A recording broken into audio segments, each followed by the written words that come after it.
It is time to break this mink hide. So what I am going to do is take it from fur side out back to fur side in. So what we just did is we took the natural oils out of this mink pelt and we replenished it with a synthetic oil. As it's drying out, we're going to break it. Because if we do not break it as it's drying, it's going to come out like a piece of plywood, like a piece of cardboard.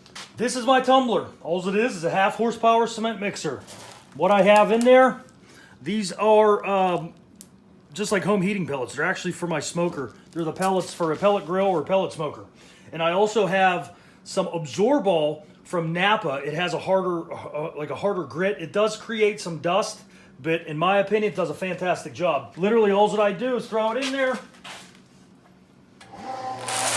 turn it on, and you'll see that mink will just keep getting beat up as it goes around. So what we're gonna do, as that mink's beating around, I'm gonna let it go for about, probably 3-4 hours, get it out, and I'm gonna let it hang up and dry a little bit. And then after it dries for, say, about a half hour, I'm gonna start working that skin by hand. So after a few hours here, I'll bring you back and show you exactly what it looks like coming out of that tumbler. It's been exactly 3 hours for that fur into this tumbler. And here's that mink hide. It's starting to dry out nice, getting real pliable.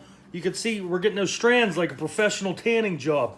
You know, those pellets are actually working at those fibers in that skin. It's been an hour or so, this mink fur hanging up. And all we're gonna do is just pull it, work this a little bit more, and throw it back in the cement mixer. Here is our finished mink. You can see how nice that fur is. Nice and pliable. Up in the face around the lips is a little stiff, but that's typical. Other than that though, I think it did a heck of a job on this mink. So in the breaking process, I repeated the tumbler twice. I let it hang to dry, and then I pulled and stretched it by hand twice. And that took us to a completely dry hide to where we could put it on the wall. And right here is our first side out mink. Old spot right there is where I hooked the stretcher to, but you can see the back side's clearly fine. Appreciate you watching. I hope it helped you out. Remember, catch you in the next one.